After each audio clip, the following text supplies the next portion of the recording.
여러분은 무엇을 가장 귀하게 여기며 살아가고 있습니까?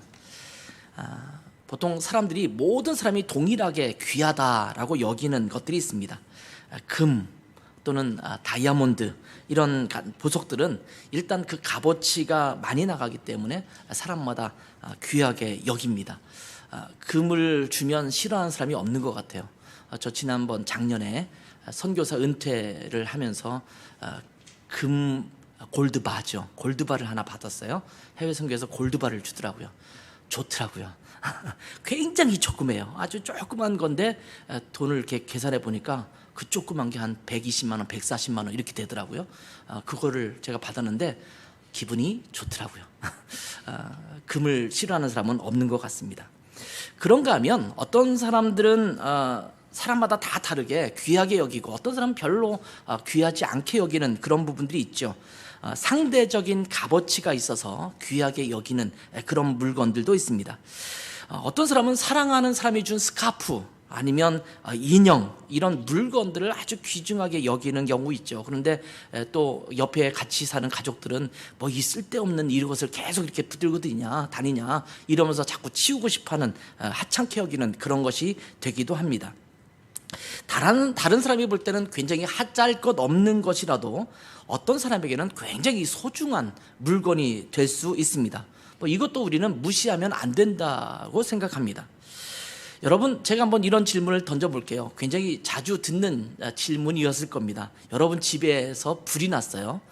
불이 나서 사람 빼놓고 뭐 하나만 딱 가지고 나온다면, 보통 하나만 가지고 나온다면 내 아내를 데리고 오겠다, 뭐 남편을 데리고 오겠다, 뭐 이렇게 얘기를 하지만 사람 빼놓고 딱 한 가지만 여러분이 가지고 나올 수 있다면 지금 여러분 집에서 무엇을 가지고 나오겠습니까? 옛날에는 뭐 통장을 가져오겠다 뭐 이런 사람이 있는데 요즘은 통장이 별로 의미가 없잖아요. 다 이제 온라인으로 많이 되기 때문에 통장의 의미가 없지만 옛날에 뭐 집문서라든지 뭐 통장이라든지 이런 걸 끄집어내 오겠다 이렇게 말하는 분들이 있어요. 근데 여러분 한번 생각해 보세요. 여러분은 무엇을 선택해서 가지고 나오겠습니까? 이 질문에 한번 대답을 해보시고 또 다른 질문이에요. 비슷한 질문이지만 또 약간 다른 부분의 질문인데, 만약 여러분에게 남은 시간이 72시간 3일이죠. 넉넉히 드린 겁니다. 24시간 할까 하다가 72시간을 여러분에게 드립니다. 72시간이 지나면 여러분은 죽게 됩니다. 근데 다행히 여러분 지금 건강합니다. 근데 남은 시간이 딱 72시간 3일 남아 있다고 한다면 여러분은 무엇을 하시겠습니까? 한 가지 전제 조건을 준다면 돈은 넉넉하게 있습니다. 마음껏 쓸 수 있는 돈이 있어요. 뭐 수십억도 쓸 수 있는 돈이 넉넉하지만 단지 그 돈은 나 혼자만 쓸 수 있어요. 다른 사람에게 주거나 증여하거나 그럴 수는 없습니다. 그렇다고 한다면 여러분이 남은 72시간 동안 무엇을 하시겠습니까? 한번 여러분 곰곰이 생각해 보세요. 내 인생의 마지막 3일 72시간 동안 무엇을 할 것인가? 사실 72시간이라는 시간이 그렇게 길지 않습니다. 뭐 대단히 엄청난 일들을 하기는 짧은 시간입니다. 자, 여러분은 그 시간 동안 무엇을 하시겠습니까? 꼭 이런 질문 던지면 아예 생각을 안 하시는 분도 있어요. 한번 생각을 해보세요. 제가 이렇게 질문을 드렸지만 이 질문은 실제로 우리에게 닥친 상황이기도 합니다. 단지 시간이 72시간이 아니라 조금 더 길게 남았다라는 것 뿐이지 사실은 언젠가 우리는 마지막 죽음을 앞둔 삶을 살고 있습니다. 뭐 어떤 사람은 20년 남을 수 있고 어떤 사람은 40년 남을 수 있고 어떤 사람은 50년 남을 수 있고 아직 시간이 좀 여유 있게 남아서 그럴 뿐이지 사실은 언젠가 우리는 이 인생을 마감할 때가 됩니다.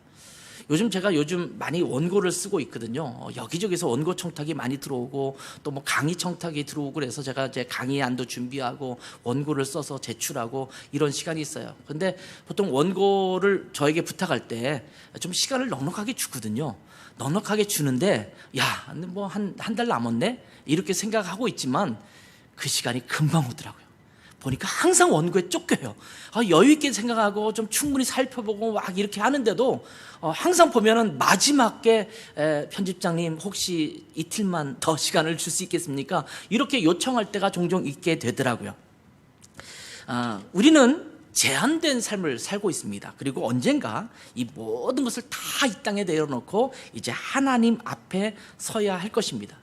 72시간이 아니더라도 그렇다면 이 남은 여러분의 인생을 어떻게 가장 가치 있게 살기 위해서는 어떻게 살아가려고 하고 계십니까? 오늘 본문에는 예수님께서 두 가지 예를 들어서 비유로 말씀해 주시고 있습니다. 하나는 어떤 사람이 밭에서 보화를 발견했습니다. 그러자 그는 보화를 그대로 땅에 묻어두고 돌아가서 자기의 모든 소유를 다 팔아서 그 밭을 샀습니다. 예수님 당시에도 주변 국가들끼리 침략하고 땅을 빼앗고 다시 그것을 되찾고 이런 일들이 반복됐던 시절입니다. 옛날일수록 훨씬 더 그런 전쟁이 많았죠. 사실은 고대 근동 지역뿐만 아니라 유럽이라든지 아시아라든지 이런 지역에서도 굉장히 전쟁이 잦았기 때문에 그 당시에 은행도 없었고 또 화폐도 자꾸 바뀌기도 하고 오늘날처럼 안정적인 화폐를 갖고 있었던 시절이 아니었기 때문에 이 은행에 맡기거나 그럴 수 있는 상황이 아니어서 이것을 보통 땅에 묻어두거나 이 상자에 넣어서 땅 깊숙이 묻어두거나 아니면 지하 창고에 넣어두거나 그러면서 그런 금은 보석들을 이렇게 저장해 놓는 그런 경우가 참 많았습니다. 그런데 다시 전쟁이 나기도 하고 또 변고가 생기면 그 땅 주인은 그것을 다 묻어놨는데 보석을 묻어놨는데 사실은 그 사람들이 다 죽거나 없어져서 그곳의 땅에 보석이 묻힌 것을 모르고 긴 시간이 지날 수가 있습니다. 그러다가 어느 날 그 땅을 샀던 소유했던 사람이 그 땅을 파보면 거기에 보석이 나와서 보물이 나와서 자기의 소유로 갖게 되는 일이 고대 시대에도 종종 있었던 일이기도 합니다. 그러니까 예수님께서 이런 예화를 지금 들고 있는 것입니다. 그래서 이 사람이 어떤 일 때문에 이 밭에서 보화를 발견했는지 모르지만 아마 소작농일 가능성이 굉장히 커요. 어떤 사람의 주인의 땅에 가서 농사를 지어주고 거기서 이제 뭘 얻기도 하고 이러면서 소작농을 지었던 사람일 것 같은데 밭일을 하다가 보니까 보석이 발견됐어요. 그리고 딱 묻어놓고 몰래 가서 자기 재산을 다 팔고 자, 그 땅을 나에게 파십시오. 그래서 샀어요. 그리고 나서 자기 소유가 된 이후에는 그 땅에 묻혀있는 보석도 자기 것이기 때문에 이 사람은 엄청난 부유한 사람이 된 것입니다. 이 보석이 좀 묻혀있다라는 것이 만만하게 볼 일은 아니더라고요. 제가 이제 요즘 금에 대한 관심이 있는 건 아닌데 이걸 설교를 준비하면서 요즘 금 시세가 얼마 되는가 한번 알아봤어요. 그랬더니 저는 이 금괴 보통 드라마나 영화에서 금괴 같은 게 많이 등장하잖아요. 금괴가 별것 아닌 것처럼 딱 한 개 정도, 이 정도 되는 금괴를 가지고 볼 때 얼마나 됐을까 했더니 의외로 비싸요. 금괴 요만한 게 7천만 원에서 8천만 원 정도 되더라고요. 1kg짜리가. 그 정도 비싸더라고요. 그래서 금괴가 한 10개 있으면 그게 만만하게 볼 그런 물건이 아니더라고요. 팔 때는 물론 그보다 조금 싸게 팔게 되지만 이 금괴들과 또 보석들이 여기에 묻혀 있다면 아마 이 사람은 엄청난 이득을 보았을 것입니다. 그리고 또 하나 이어서 좋은 진주를 구하는 장사꾼이 다니다가 이 사람은 장사꾼이니까 이제 진주를 사서 또 되팔겠죠. 이득을 남기는 사람입니다. 그런데 여기저기서 물건을 가다 보니까 굉장히 좋은 진주를 발견했습니다. 그리고 또 자기의 집에 돌아가서 이 사람도 자기의 소를 다 팔아서 아마 이렇게 진주를 사왔습니다. 어쩌면 그 값어치를 아는 사람은 그 값어치를 인정하지만 그 값어치를 모르는 사람들은 그것을 정신 나간 짓이라고 생각할 수 있을지도 몰라요. 이 농사꾼이든 아니면 이 진주를 사는 장사꾼이든 그 와이프는 아마 집에서 바가지를 긁었을지도 몰라요. 도대체 당신 미쳤냐? 뭐하는 짓이냐? 아마 이렇게 말했을지도 모릅니다. 근데 그 값어치를 아는 사람은 남들이 아무리 뭐라고 하더라도 그것에 매진할 수밖에 없겠지요. 진주는 요즘 같은 시대는 굉장히 많이 저렴해요. 이게 저도 이렇게 또 이걸 알아봤어요. 알아보니까 요즘 이제 천연 진주가 별로 없고 양식 진주가 많아서 값어치가 예전에 비해서 굉장히 떨어져 있더라고요. 그렇지만 여전히 천연 진주도 비싸기도 하고 가격을 알아보니까 몇만 원이면 진주 하나를 사고 이렇게 돼서 이것 정도는 예화가 되지 않겠다라고 생각하면서 쭉 찾아보니까 지금도 비싼 것들이 많더라고요. 2014년에 17.4mm, 그러니까 1.7mm 정도, 1.7mm죠. 1.7mm 정도 되는 진주가 경매가 된 적이 있는데 경매 시작 가격이 2억 1천만 원입니다. 최소한 4억 3천만 원에 팔릴 것이라는 기사가 2014년에 나온 기사를 보았습니다. 세계에서 가장 큰 진주가 뭐냐? 긴 진주가 저는 34kg짜리가 있는 줄은 제가 이번에 처음 알았는데, 그런데 가로가 약 30cm, 세로가 뭐 67cm니까 엄청난, 이게 도대체 어디서 나오는 진주는지 모르지만 이런 진주가 있더라고요. 근데 이 가격은 1,100억 정도가 됩니다. 근데 문제는 이 필리핀에서 발견된 이 진주인데요, 좀 이렇게 길쭉하게 생긴 진주예요. 근데 이것을 발견한 사람은 이것의 값어치를 몰라서 10년 동안 자기 집에 그냥 두었어요. 그것도 장식해둔 게 아니라 뭐 이거 예쁘게 생겼으니까 우리 집에 그 부적처럼 이것이 있으면 뭐 악귀를 쫓아내고 우리 집에 뭐 부가 들어온다. 뭐 결국 부가 들어오긴 했지만 그렇게 해서 10년 동안 그냥 집에 처박아 놨어요. 근데 나중에 이것이 발견돼서 이것이 1,100억 이상의 값어치가 있는 것을 알게 됐습니다. 해변가에서 우연히 발견한 이것이 이 사람에게는 아주 엄청난 부가 된 것입니다. 지금은 미국의 콜로라도 덴버의 한 은행에 보관되어 있다고 합니다. 세계에서 가장 큰 비싼 진주가 뭐냐 했더니 뷰티 오브 오션 펄이라는 이름을 갖고 있는 건데, 이건 6톤짜리입니다. 2천억 원이 넘는, 몽골에서 발견된 건데 엄청나게 크더라고요. 사실을 봤더니. 아무튼 그런 것들이 뭐 2천억, 뭐 좀 싼 것도 13억 이 정도 되는 굉장히 큰 진주더라고요. 최근의 것이 2021년이죠. 작년 2월에 발견된 것이 있는데, 멜로 진주라는 것이 태국 어부가 이렇게 우연히 찾은 거예요. 이 사람도 이 진주를 찾았는데 별게 아니라고 생각해서 집에 그냥 이 표현 그대로 처박아 놨답니다. 처박아 놨는데 한 며칠 있다가 이것을 본 사람은 이거 예기치 않은 거다 해서 감정을 해보니까 이것이 3억 7천만 원짜리 귀한 진주였다라는 기사가 작년 2월 달에 나온 기사입니다. 여러분 바닷가를 가실 때 그냥 가지 말고 잘 진주를 보시고 거기서 뭐가 나올지 한번 보시면 좋을 것 같아요. 네, 여러분 그 벼룩시장 같은 데 있잖아요. 유럽에서는 벼룩시장이 군데군데 많이 열리거든요. 근데 파는 사람은 별것 아닌 것처럼 파는데 전문가들은 그것을 알아봐요. 그래서 그것을 사다가 그리고 이제 조금 수리를 한다든지 뭐 하면 굉장히 값어치 있는 것이 되기도 하거든요. 우리 예종이는, 둘째 아들 예종이는 취미로 바이올린을 하는데, 그 바이올린은 저희는 공짜로 얻었습니다. 공짜로 얻었는데 체코의 어느 벼룩시장에서 이렇게 파는 거예요. 거의 낡은 바이올린을 한국에서 사다가 이것을 이제 수리해서 한국에서 파는 그런 바이올린을 하나 얻었습니다. 얻었는데 그게 무려 한 120년이나 된 바이올린이에요. 취미로 하는 예종이의 바이올린은 굉장히 좋은 바이올린입니다. 바이올리니스트들이 보면서 이거 정말 괜찮은 거, 좋은 거라고 얘기를 하더라고요. 그렇게 벼룩시장에서 얻었는데 사실은 따지고 보니까 이게 굉장히 고가의 제품이라거나 아니면 좋은 제품이 있을 수 있잖아요. 이것을 알아보기만 한다면 아마 사람들은 이것을 내가 빨리 내 것으로 삼아서 그다음에 이득을 남길 것이다, 이런 생각을 했을 것입니다. 자, 이것이 이제 오늘 본문에 있는 예화, 비유입니다. 그렇다면 여러분, 다시 한번 질문하겠습니다. 여러분은 무엇을 귀중하게 여기며 살아가고 있습니까? 여러분이 그렇게 귀중하게 여기는 것 머릿속에 떠올린다면 한번 또 이런 질문을 던져볼게요. 그것이 정말 귀중한 것입니까? 누가 봐도 귀중한 것을 귀중하게 여기고 있으십니까? 물론 아까도 말씀드렸지만 귀중함의 가치라고 하는 것은 상대적일 수 있기 때문에 일률적인 잣대로 가늠할 수는 없을 것입니다. 그러나 절대적인 가치라는 것이 있을 수 있거든요. 여러분, 요즘 우리가 묵상하고 있는 부분이 요한복음 6장 말씀 아닙니까? 6장 말씀을 쭉 보면 오병이어의 기적을 경험한 사람들이 예수님을 억지로 임금 삼으려고 하는 그런 기사들이 나타납니다. 그러자 예수님은 자기를 임금 삼으려는 사람을 피해서 한적한 산으로 올라가십니다. 그런데 이 오병이어의 기적을 경험하고 예수님을 임금 삼으려고 했던 사람이 그것으로 끝나지 않고 그 다음 날까지도 계속해서 예수님을 찾아다닙니다. 야, 엄청난 기적을 행하신, 우리의 먹을거리를 해결해 주신 그분을 우리가 또 만나고 싶다. 야, 이분은 우리의 리더가 되면, 우리의 임금이 되면 우리의 경제 상황을 다 일시에 해결할 수 있는 분이다라고 하는 아마 희망을 그들이 가졌을 것입니다.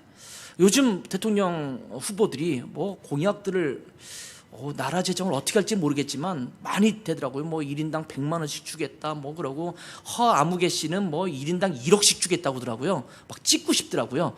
뭐 돈으로 막 그렇게 다들 주겠다고 얘기하는데, 그런 사람들 또는 경제적인 것을 회복시켜 주겠다든지 그러면 아마 사람들이 굉장히 많이 표를 줄 것 같아요. 아무튼 예수님도 그러한 인기를 지금 끌고 있었습니다. 그런데 그 다음날 예수님을 찾는데 예수님이 보이지 않아요. 이 사람들이 볼 때 그 전날 어떤 것까지 봤냐면, 예수님께서 제자들을 배 태워서 저쪽으로 돌려보내고 예수님은 그 땅에 남아있는 것을 보았거든요. 성경에 그렇게 기록되고 있어요. 그걸 다 눈으로 봤어요. 그러니까 제자들은 보냈고 배가 2대 있었는데 한 대를 보내고 예수님은 여기 남으셨는데 그 다음날 보니까 배 한 대는 그대로 있었단 말이에요. 그러니까 예수님이 여기 어디 계시지 찾아다녔는데 볼 수가 없었어요. 여러분 성경을 묵상하면서 아시겠지만 예수님은 그 사이에 밤 사이에 폭풍을 만난 제자들의 그 배에 무리를 걸어서 가시지 않았습니까? 그러면서 지금 벳세다라는 지역에서 가버나움이라는 곳으로 옮겼단 말이죠. 즉 가버나움과 벳세다의 거리는 물길로 8km 정도, 20리 정도가 되는 그런 거리였습니다. 만만치 않은 거리이기도 합니다. 그런데 이 사람들은요, 예수님을 찾지 못하니까 그 다음날 배를 다 동원해서 가버나움으로 배를 타고 이동할 정도로 예수님을 찾아다니는 극성 팬처럼 그렇게 찾아가게 됩니다. 그리고 드디어 예수님을 만납니다. 그러면서 예수님을 만나서 예수님에게 뭔가를 얻을까 바라보고 있는 그들에게 예수님께서 주시는 말씀은 모든 사람의 분위기를 썰렁하게 만드는 그런 말씀을 하셨습니다. 갑분싸. 갑분싸. 갑자기 분위기가 썰렁해지는 거예요. 그 전날에는 엄청나게 환호하면서 우리에게 먹을 것을 주신 저분, 어떤 분이냐, 우리의 메시아가 아니냐, 이렇게 생각했던 분인데 예수님께서 그 먹을 것 때문에 온 사람들에게 뭐라고 말하냐면, 너희들을 썩을 양식을 위해서 일하지 말고 영생하도록 있을 양식을 위해서 일하라, 이렇게 말씀하십니다. 그리고 더 나아가서 뭐라고 말씀하시면, 내가 곧 생명의 떡이다, 생명의 양식이다, 이렇게 말씀하시면서 나는 하늘에서 내려온 떡이다, 양식이다. 마치 옛날 출애굽 시절에 만나를 연상하게 하는 듯한 이야기를 하시면서 그렇게 말씀하세요. 거기까지는 참 좋아하는데 한 걸음 더 나갔어요. 이 넘어야 될 선을 예수님께서 넘으셨습니다. 그게 뭐냐면, 내 살과 피, 이것을 먹고 마시는 자마다 영생할 것이다, 이렇게 말씀합니다. 예수님에게 먹을거리의 문제, 이 이스라엘의 경제적인 문제, 또 로마 제국에 압제하고 있는 그런 가난하고 핍절한 삶을 살고 있던 그들에게 요구했던 예수님이 그들이 기대하지 않았던 말을 하시는 거예요. 알쏭달쏭한, 알 수 없는 그런 것을 말씀하시는 겁니다. 현실적인 필요를 막 구하고 있는데, 아니야, 그거는 중요하지 않아, 너희는 영적인 것을 구해야 돼, 이렇게 말씀하신 거거든요. 그리고 알 수 없는 말씀을 하시니까 이때부터 이 말을 들은 사람들이 모두 예수님을 떠나가고 맙니다. 요한복음 6장 66절에 보면 이렇게 기록하고 있습니다. 그때부터 그의 제자 중에서, 여기서 제자라는 말은 예수님의 12제자를 말하는 것이 아니라 예수님을 따랐던 그 수많은 사람을 말하는 거예요. 그 사람들 중에 있어서 많은 사람이 떠나가고 다시 그와 함께 다니지 아니하더라. 손절했다라는 표현이에요. 그 사람과는 나는 더 이상 관계를 끊겠다, 더 이상 만나지 않겠다, 이렇게 말하고 떠나간 것입니다. 그들에게 있어서 소중하다라고 하는 것은 모두 현실적인 문제였습니다. 자기의 병의 문제, 이 질환의 문제, 또 그들의 먹을 것의 문제, 이런 것들이 그들의 문제였고 현실적 필요였거든요. 근데 그것을 요구하면서 예수님을 따라다녔는데 예수님께서 이제 뜬금없이 그게 중요하지 않아? 이렇게 말씀하시는 거예요. 요즘도 교회로 오면 가끔씩 그런 분들이 있으세요. 아니 목사님, 교회에서 맨날 영적인 얘기를 하는데 우리의 현실적 필요를 좀 채우는 것이 교회가 되어야 되지 않겠습니까? 이런 말씀도 해요. 예, 맞아요. 교회가 그런 것도 해결해야 될 것이라고 저는 믿습니다. 그렇게 해야 돼요. 긍휼의 사역, 보살핌의 사역, 이런 것도 해야 합니다. 그러나 그 무엇보다도 중요한 것은 영적인 우리의 영혼이 살아나는 그것임을 우리가 알고 있어야 합니다. 이 땅에서 자기들에게 정말 중요하고 소중하다고 여기는 것들을 예수님에게서 얻기 위해서 예수님을 찾아왔어요. 그런데 예수님은 이해할 수 없는 말만 하신 것입니다. 요한복음 6장 24절에 나오는 예수님을 찾으러라는 단어 있잖아요. 찾으러라는 단어가 어떤 단어냐면 수색하듯이 찾는다라는 의미를 갖고 있습니다. 제테오라는 헬라어 단어가 쓰였거든요. 이 제테오라는 단어는 그냥 찾는다, 쳐다본다 이런 것이 아니에요. 애타게 간절히 아주 쥐잡듯이 찾는 그런 단어를 사용할 때 이 제타오라는 단어를 쓰거든요. 그러니까 지금 예수님을 찾는 것이 애타게 간절히 진짜 쥐잡듯이 찾아서 예수님을 찾아갔단 말이죠. 그런데 그들이 애타게 찾아서 배를 타고 왔음에도 불구하고 자기들이 찾는 것이 아니었음을 판단한 것입니다. 여러분, 현실적인 것은 굉장히 중요합니다. 왜냐하면 우리는 지금 현실에서 살고 있기 때문입니다. 예수님께서 주기도문을 가르쳐 주실 때도 그런 기도를 말씀하시잖아요. 오늘 우리에게 일용할 양식을 주옵시고. 아마 그 필요가 없었다면 예수님께서 그런 기도를 하라고 말씀하시지 않았을 거예요. 근데 예수님께서 우리에게 가르치시는 말씀 중에서 우리의 현실적인 필요에 대한 것도 굉장히 많이 말씀하셨어요. 현실적인 필요가 아무런 문제가 되지 않고 그것은 필요 없다고 여겼다면 오병이의 기적도 안 일으켰을 거고 병자들을 또 이렇게 고쳐주시는 일도 행하지 않았을 겁니다. 필요한 거예요. 그러니까 예수님께서 그것을 보시고 불쌍히 여기시고 긍휼히 여기시면서 병을 고치기도 하고 먹을 것을 주기도 하시는 그런 부분들이 있지 않습니까? 그것은 중요한 부분입니다. 그러나 현실은 영원한 것은 아닙니다. 우리가 이 땅을 살아가기 때문에 현실이 필요하지만 이것은 영원한 것이 아닙니다. 다 없어질 것입니다.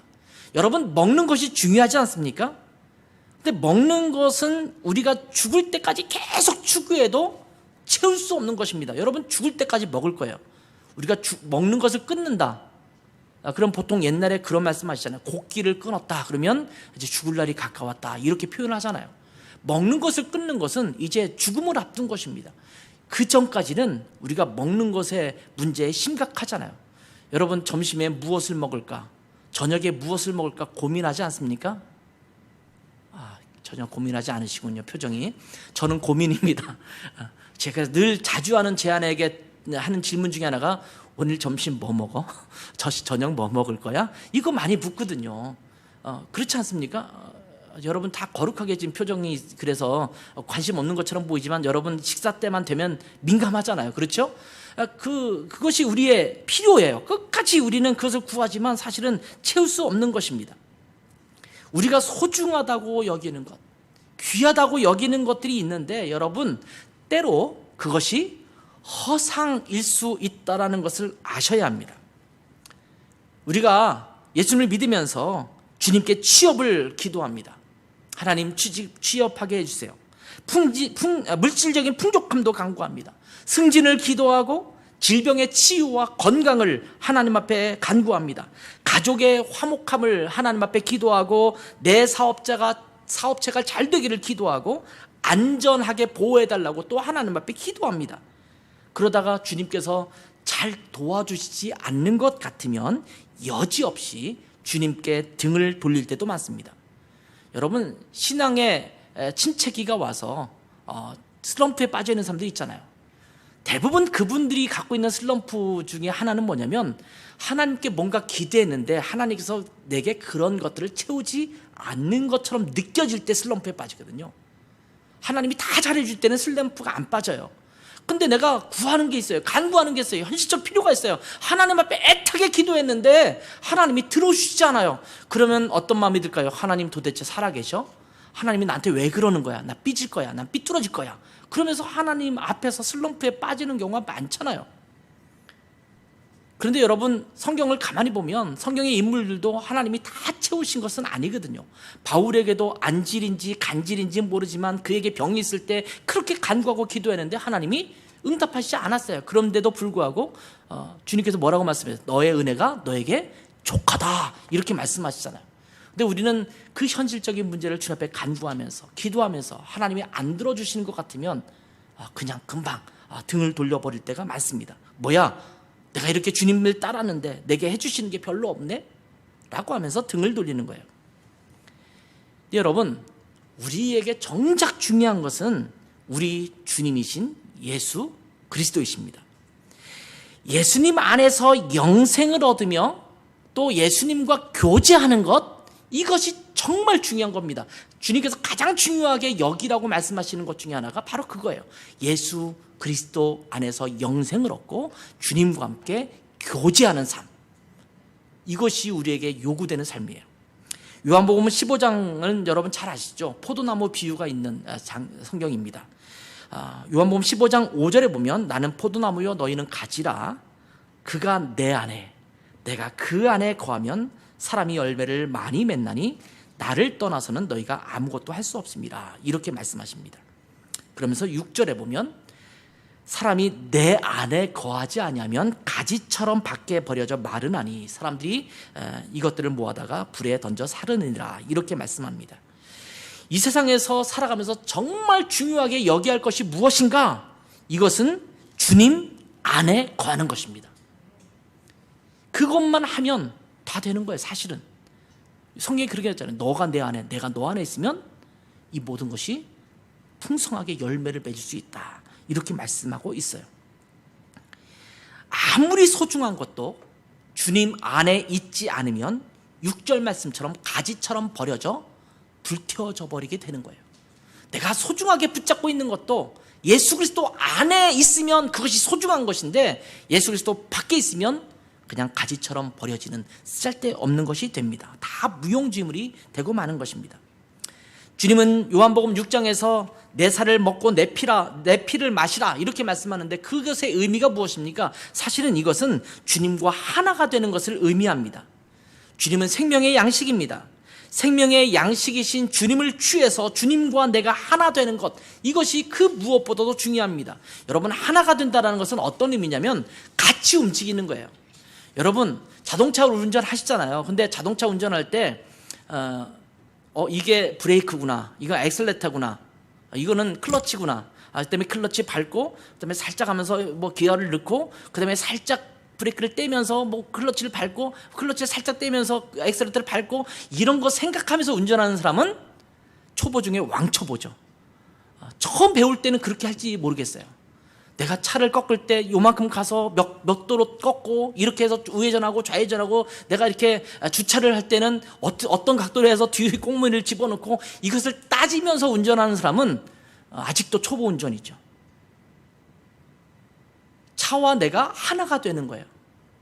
그냥 자연스럽게 그냥 저절로 어떤 때는 브레이크를 밟고 어떤 때는 클러치를 밟고 어떤 때는 액셀레터를 밟고 어떤 때는 이렇게 자연스럽게 앞으로 갔다 뒤로 가면서 마치 차가 나인 것처럼 내가 차인 것처럼 같이 움직이는 것이 돼야지 차와 내가 하나가 되는 거거든요. 주님의 살을 먹고 피를 먹어서 주님 안에 거한다는 것은 마치 그와 같은 겁니다. 주님이 우리 안에서 우리를 핸들링하세요. 주님에 따라 내가 저절로 움직여 살아가는 거예요. 이것이 주님 안에 살아가는 것이거든요. 그것이 우리 삶에서 가장 중요한 목표이고 귀중한 것이라고 성경은 말씀하고 있는 겁니다. 여러분, 우리가 이 세상에서 찾아야 할 가장 소중한 보물이 무엇이냐? 바로 예수 그리스도이십니다. 무엇보다도 귀한 보물이 되시는 분, 바로 예수 그리스도이십니다. 그래서 예수님께서 천국의 비유를 말씀하시면서 진주와 땅에 묻힌 이 보물처럼 예수님을 우리에게 소개하고 있는 겁니다. 이것이 귀중하다면 너희의 있는 인생의 모든 것들을 다 팔아서라도 이것을 얻는데 우선을 두라고 말씀하고 있는 겁니다.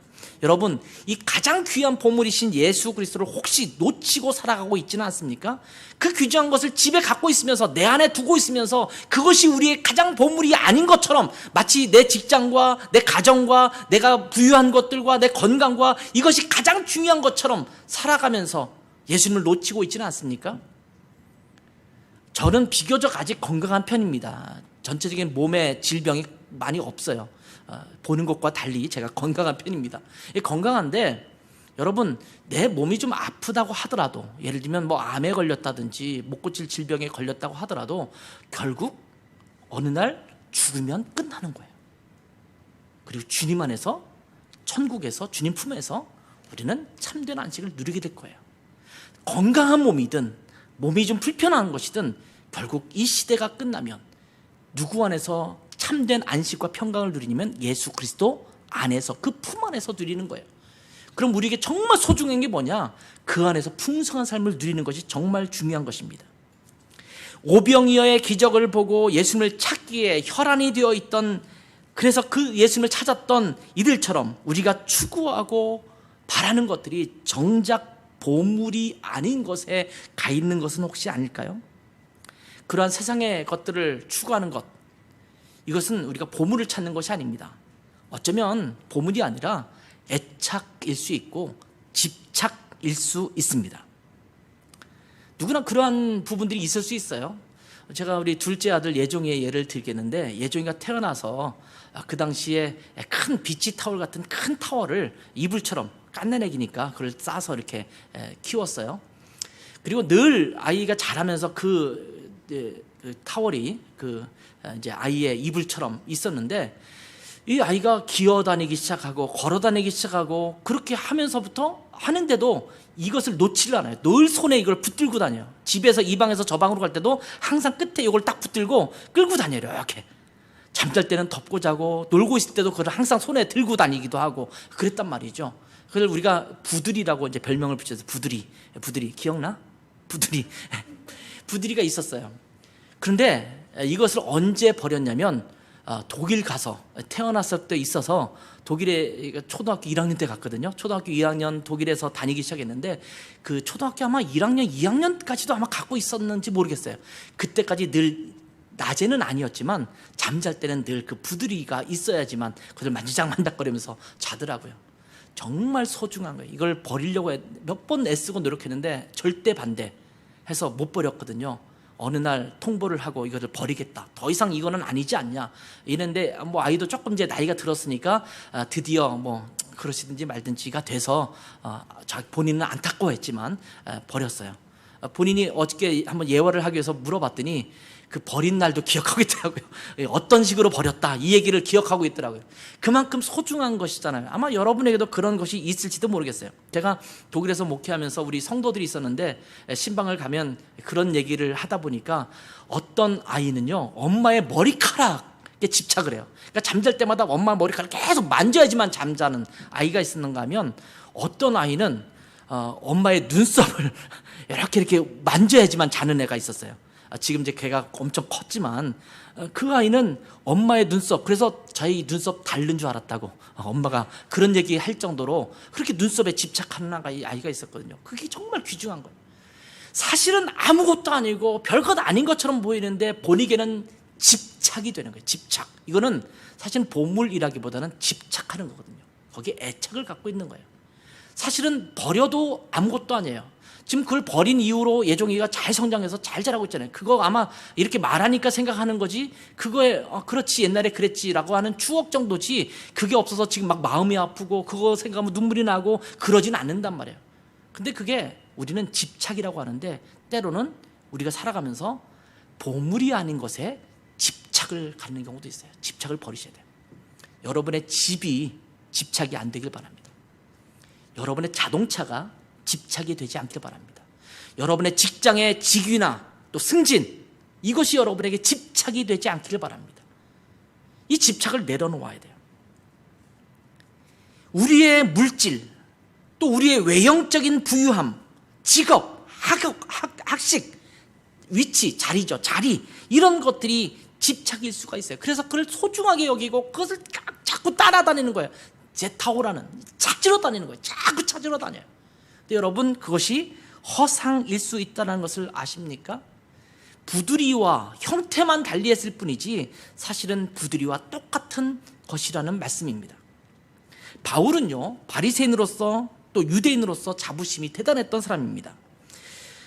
그것을 가장 고상하고 귀중하게 여겼던 사람이에요. 그런데 바울이 어느 날 예수님을 만난 이후에 그것이 허상임을 깨달았습니다. 그리고 이렇게 고백합니다. 빌립보서 3장 7절부터 9절 말씀입니다. 그러나 무엇이든지 내게 유익하던 것을 내가 그리스도를 위하여 다 해로 여길 뿐더러 또한 모든 것을 해로 여김은 내 주 예수 그리스도를 아는 지식이 가장 고상하기 때문이라. 내가 그를 위하여 모든 것을 잃어버리고 배설물로 여김은 그리스도를 얻고 그 안에서 발견되려 함이니 내가 가진 의는 율법에서 난 것이 아니오 오직 그리스도를 믿음으로 말미암은 것이니 곧 믿음으로 하나님께로부터 난 의라. 이렇게 말씀하십니다. 그 전에 유익했던 것들, 중요하게 여겼던 것들, 소중하게 여겼던 것들, 이것들을 해로 여기고 배설물로 여겼다, 이렇게 말씀하고 있습니다. 왜냐하면 내 주 예수 그리스도를 아는 것, 안다라는 말은요, 함께 한다라는 거예요. 하나가 됐다라는 거예요. 이것이 가장 고상함을 알았기 때문이다, 깨달았기 때문이다. 옛날에는 그것이 최고인 줄 알고 그것을 향해서 매진했는데 예수님을 만나고 보니까 아니, 그것은 다 헛것이야, 필요 없어, 오직 예수 그리스도만이 나에게 가장 고상하다, 이렇게 고백하는 것입니다. 예수 그리스도를 정말 진짜 제대로 아는 자들은 동일한 고백을 할 줄 믿습니다. 그래서 고린도 후서 4장 7절에는 이렇게 말씀합니다. 같이 한번 읽어볼까요? 시작. 우리가 이 보배를 질그릇에 가졌으니 이는 심히 큰 능력은 하나님께 있고 우리에게 있지 아니함을 알게 하려 함이라. 진짜 보배는 예수 그리스도라는 것을 아는 사람이 하는 고백입니다. 여러분, 마태복음 6장 32절 33절 말씀을 아시죠? 같이 한번 읽어볼까요? 시작. 이는 다 이방인들이 구하는 것이라 너희 하늘 아버지께서 이 모든 것이 너희에게 있어야 할 줄을 아시느니라. 그런즉 너희는 먼저 그의 나라와 그의 의를 구하라. 그리하면 이 모든 것을 너희에게 더하시리라. 이 말씀 이전에 무엇이 나옵니까? 먹을 것, 입을 것, 마실 것을 위해서 염려하지 말라. 이런 것들은 다 이방인이 구하는 거예요. 이방인이 뭡니까? 예수님을 믿지 않는 사람들이에요. 하나님을 모르는 사람들이에요. 이 사람들은 삶의 초점이 거기에 가 있어요. 그런데 그것이 아니라 예수를 믿는다면 하나님의 나라와 의, 예수 그리스도를 먼저 구하는 것이다. 예수 그리스도를 가장 귀한 보물로 여기며 살아가야 된다라고 말씀하고 있는 겁니다. 요한복음 6장으로 다시 돌아간다면 예수님의 말씀에 실망하고 많은 사람들이 예수님을 떠났을 때 12명의 제자들이 눈앞에 있었습니다. 그래서 예수님께서 이렇게 질문하십니다. 너희도 가려느냐? 저는 이 질문을 하셨던 예수님의 심정이 어떠했을까 이 생각해 봤어요. 자기 말을 이해하지 못하고 자기의 현실적인 필요에만 집착해서 떠나가는 사람들을 보면서 아마 허탈감을 느꼈을 거예요. 여러분, 그 전에 예수님께서 오병이의 기적도 일으키시고 병자들도 고치시고 수많은 이적들을 행하셨거든요. 그것에 환호했던 사람이 일시에 다 떠나가는 거예요. 얼마나 허탈함이 있었을까요? 배신감이 느껴졌을까요? 마치 평생 따를 것처럼 임금 삼겠다고 했던 사람이 그냥 다 떠나갔어요. 물론 예수님께서는 다 알고 계셨지만 그럼에도 불구하고 배신감이 들었을 것입니다. 또 안타까움과 슬픔의 마음도 들었을 것입니다. 그리고 남은 12명에게 이렇게 물어요. 너희도 가겠느냐? 저는 그냥 느낌적으로 이렇게 말씀하시는 예수님의 질문에 고독감이 있었을 거라는 생각이 들어요.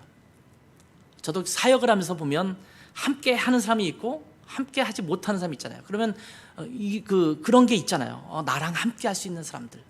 또 성도가 있다가 어느 날 갑자기 어떤 이유 때문에 떠난다 그러면 당신 떠나십니까? 뭐 이런 고독감들이 묻어날 수 있잖아요. 그러자 베드로가 참 예수님을 기쁘게 하는 기쁨조 역할도 가끔씩 해요. 베드로가 뭐라고 말하냐면 6장 68절 69절에 보면 시몬 베드로가 대답하되 주여 영생의 말씀이 주께 있사오니 우리가 누구에게로 가오리까? 우리는 주가 하나님의 거룩하신 자인 줄 믿고 알았사옵나이다. 자, 오늘 말씀 제목과 연관시킨다면 이렇게 답하고 있는 거예요. 아니, 보물이 여기 있는데 어딜 가겠습니까? 영원한 생명의 주인이신 정말 소중한 분이 있으니 우리는 절대 떠나지 않겠습니다. 이렇게 대답한 것입니다. 그러자 70절에서 주님이 이렇게 말씀하세요. 내가 너희 12를 택하지 아니하였느냐? 이 말은 이런 말인 것 같아요. 그렇지, 과연 내 12제자야. 내가 너희를 선택한 이유가 있지. 그래, 잘했어. 뭐 뒤에다 괄호치면 다행이다. 뭐 이런 말도 아마 포함됐을지도 모르겠어요. 바로 그거야. 내가 너희 12를 선택한 이유가 여기에 있지. 그래, 너희는 진짜 잘 알고 있구나.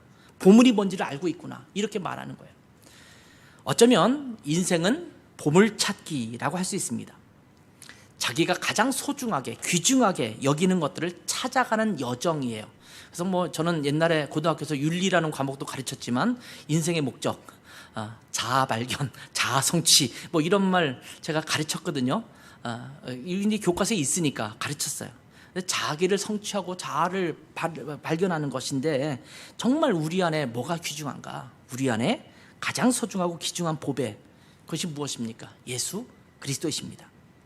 다른 것을 찾으려고 엉뚱한 데 방향을 두고 다름질하기보다는 정말 귀한 보배이신 예수 그리스도를 우리의 삶의 중심에 모시고 살아가지 않겠습니까?